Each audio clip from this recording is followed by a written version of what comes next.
Shalom, shalom, raia wa ufalme wa mbinguni. Hakika tunamshukuru Baba ambaye ametupa nafasi hii ya mimi pamoja nawe tena kuungana siku ya leo katika darasa letu hili la kupokea maarifa ya elimu ya ufalme wa mbinguni. Na ninaamini ya kwamba maarifa haya yanakujenga na ni maarifa haya ni msingi katika maisha yetu hapa duniani. Tuko hapa duniani, tumewekwa na Baba kwa ajili ya kuzaa matunda, kwa ajili ya ufalme wake.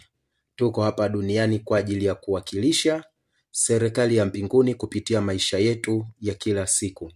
Tukiigusa dunia na kugusa maisha ya watu ili Baba apokee utukufu kupitia maisha yetu ya kila siku hapa duniani. Hatujawekwa hapa duniani na Baba kuishi maisha ya hasara. Tumewekwa na Baba duniani kuishi maisha ya faida. Kwa hiyo hakikisha ya kwamba unaishi maisha ya faida. Na kuishi maisha ya faida ni kulitumikia kusudi lako la kuumbwa. Unapolitumikia lile kusudi, kufanya ile kazi iliyo ndani ya kusudi, kudhihirisha kile kilichoko ndani ya kusudi ambalo Baba ameiweka ndani yako. Utakapodhihirisha yale Baba aliyokubebesha, hapo ndipo unapoishi kwa faida hapa duniani na kugusa hii dunia na kugusa maisha ya watu wengine wanaoishi hapa duniani. Ninakukaribisha tena katika darasa letu leo, ikiwa ni siku yetu ya pili, sehemu ya pili ya kutafakari kitabu kile cha Ufunuo Yohana sura ya 5 mstari wa 9 na wa 10. Kumbuka kwamba tunapata hii elimu kwamba mwanadamu kuwekwa wakfu ili kutawala. Ndiyo elimu ambayo tunaipata kutoka kwenye Ufunuo Yohana sura ya 5 mstari wa 9 na wa 10. Inafunua ya kwamba mwanadamu aliwekwa wakfu. Kulifanyika sherehe mbinguni miaka 2000 iliyopita, na alikuwepo mwakilishi wetu ambaye ametuwakilisha sisi wanadamu anaitwa Yohana. Yohana alikaribishwa na Roho Mtakatifu, alipewa mwaliko na serikali ya mbinguni. Roho Mtakatifu akampa nafasi hiyo ya kuingia mbinguni na akawa mwakilishi wa kuweza kutuwakilisha wanadamu katika ile sherehe ambayo serikali ya mbinguni walifanya tena kwa ajili ya kumweka wakfu mwanadamu ili aweze kutawala. Unaweza ukajiuliza kwa nini mwanadamu aweke wakfu tena kwa ajili ya kutawala? Kitabu kile cha Mwanzo ile sura ya kwanza ule mstari wa 26 mpaka 28. Mwanzo sura ya kwanza ule mstari 26 mpaka 28. Naomba nikusomee kutoka kwenye tafsiri Biblia, tafsiri ya katiba ya ufalme ambayo imetafsiriwa kutoka kwenye lugha za asili, Kiebrania pamoja na Kigiriki. Inasema, Elohimu akasema, na tumfanye Adamu kwa taswira au nakala yetu, sawasawa kama sisi tulivyo, ili awe mtawala wa kifalme kwa samaki wa baharini na ndege wa angani na wanyama na dunia yote pia na kila chenye kutambaa juu ya dunia. Elohimu akamuumba yule Adamu kwa nakala au taswira yake. Alimuumba mwanamume na mwanamke. Elohimu akawabariki.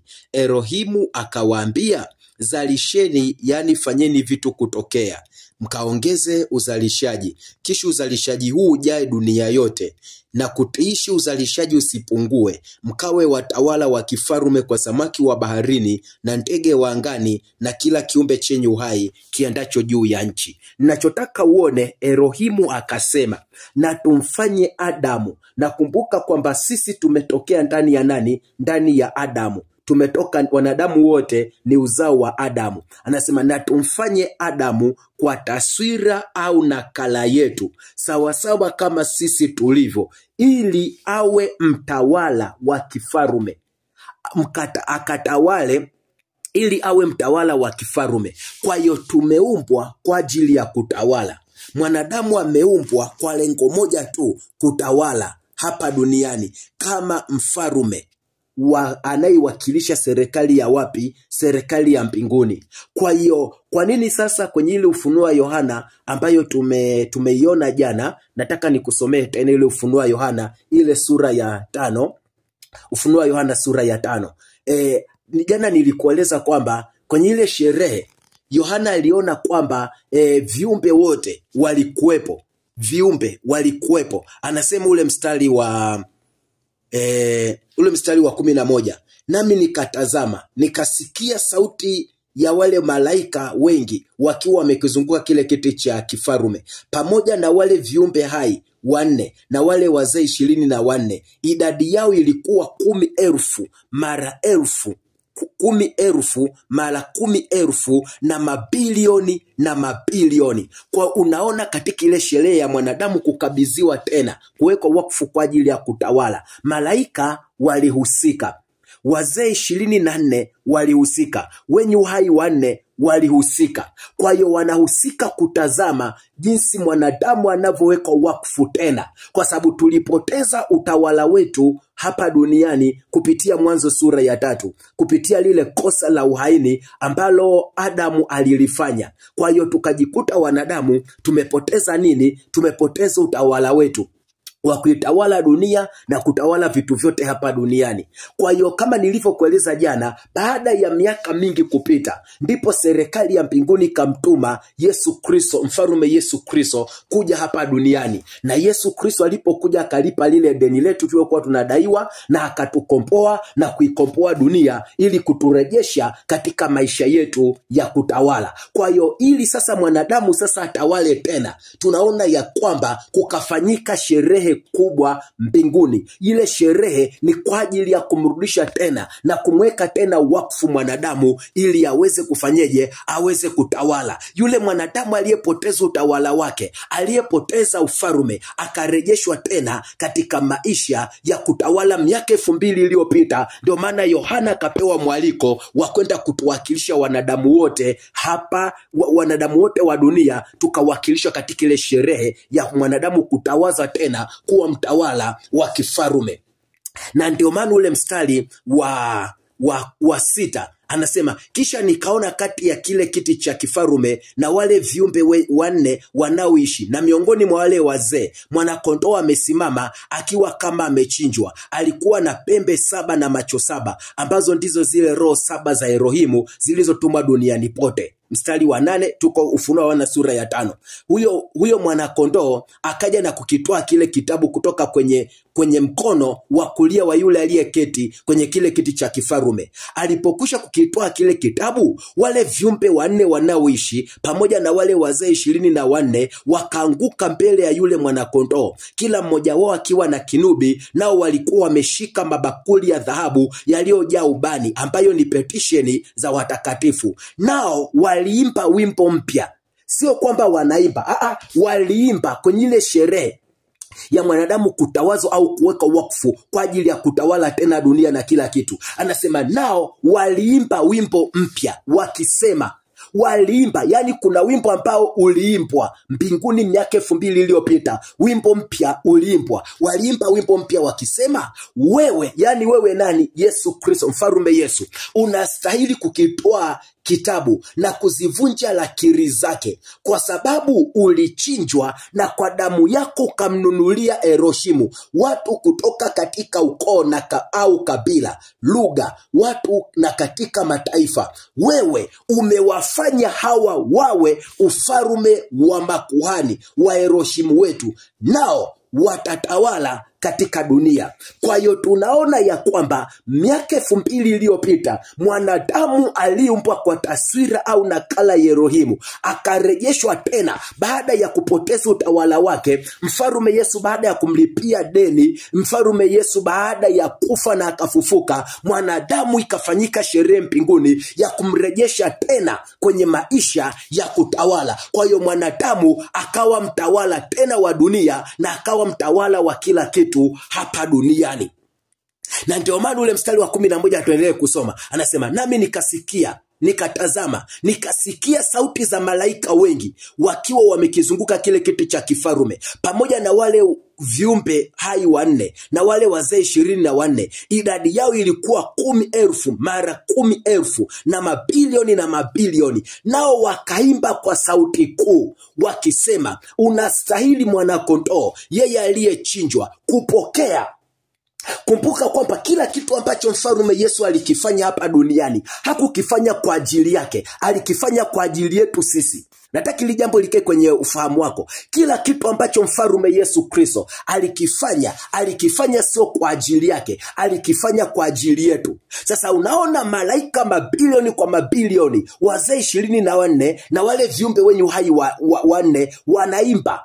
Wanasema wakiimba kwa sauti kuu wakisema, unastahili mwanakondoo, yeye aliyechinjwa, kupokea nguvu na utajiri na hekima na uweza na heshima na utukufu na baraka. Vitu vyote hivi 7 amevipokea Yesu Kristo kwa ajili yetu. Kwa hiyo mfalme Yesu alipokea nguvu kwa ajili yetu, akapokea utajiri kwa ajili yetu, akapokea hekima kwa ajili yetu, akapokea uweza kwa ajili yetu, akapokea heshima kwa ajili yetu, akapokea utukufu kwa ajili yetu, na akapokea baraka kwa ajili yetu. Kwa hiyo baada ya mwanadamu kusimikwa, kuwekwa wakfu kwa ajili ya kutawala, serikali ya mbinguni ilipomrejesha mwanadamu kwenye maisha ya kutawala, ikampa nguvu, ikampa utajiri, ikampa hekima, ikampa uweza, ikampa heshima, ikampa utukufu na ikampa baraka. Hivi vitu vyote 7 vinatakiwa vionekane katika maisha yetu sisi raia wa ufalme wa mbinguni na watoto wa mfalme Yahweh Elohim. Kwa hiyo katika maisha yetu ya kutawala hapa duniani, maana yake lazima vitu hivi 7 maisha yetu yazihirishe nguvu za kifarume, utajiri wa kifarume, hekima ya kifarume, uweza wa kifarume, heshima ya kifarume, utukufu wa kifarume na baraka za kifarume. Hizi ni yani vitu hivi 7 vinatakiwa kuonekana katika maisha yetu, kwa sababu tayari tumeshawekwa wakfu miaka 2000 iliyopita na tumesimikwa tena kwa ajili ya kutawala. 12 anasema nao wakiimba.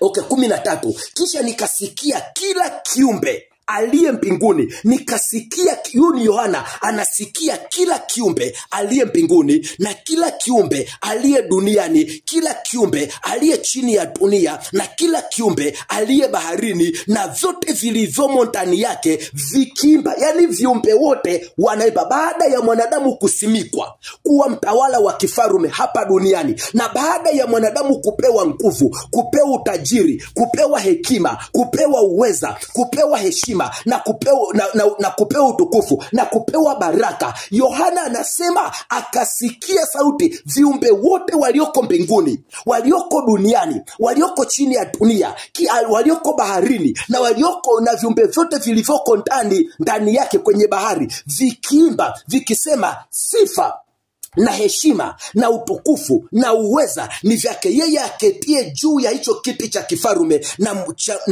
na kwa mwana kondoo milele na milele. Wale viumbe hai 4 wakasema amen. Wale wazee 24 wakaanguka kifudifudi wakasujudu. Angalia kwamba viumbe wote kutoka mbinguni, duniani, chini ya dunia, baharini, vyote viumbe vikakiri wazi kwamba vimeshuhudia mwanadamu aliye na sura na taswira ya Elohim, mwanadamu ambaye ni raia ufalme, aliyepoteza ufalme wake miaka 2000, aliyepoteza ufalme pale Edeni, aliyepoteza utawala pale Edeni, amerudishiwa tena maisha yake ya kifalme, amerejeshewa tena kuwa mtawala, amerejeshewa tena baraka zake, amerejeshewa utukufu, amerejeshewa heshima, amerejeshewa uweza, amerejeshewa hekima, amerejeshewa utajiri na amerejeshewa nguvu. Kwa hiyo baada ya mambo haya kufanyika na serikali ya mbinguni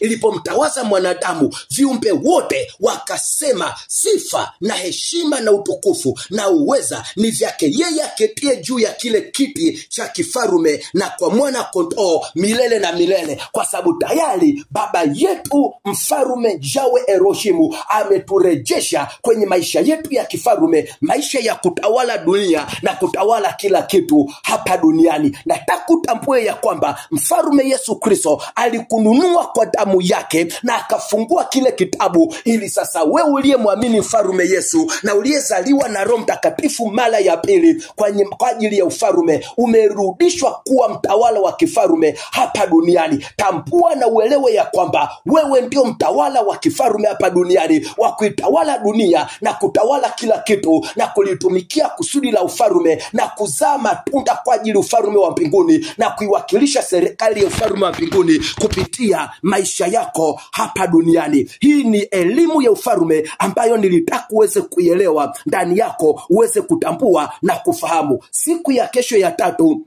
tutaendelea tena na tafakari hii ya Ufunuo Yohana sura ya 5 mstari wa 9 na wa 10. Kuna mambo tena nitakuonyesha siku ya 3 kesho. Kwa mfarume Yesu alitununua kwa damu yake na akatuingiza kwenye maisha yetu ya utawala hapa duniani. Elewa kwamba wewe ndio mtawala wa dunia. Elewa kwamba unatakiwa kuitawala dunia na kutawala kila kitu hapa duniani kwa niaba ya serikali ya ufarume wa mbinguni. Serikali ya mbinguni kutunze na ikuhifadhi mpaka siku ya kesho tutakapoungana tena. Mimi ni rafiki yako katika familia ya kifarume, Mwalimu Samuel Kibiliti. Tukutane siku ya kesho. Amen.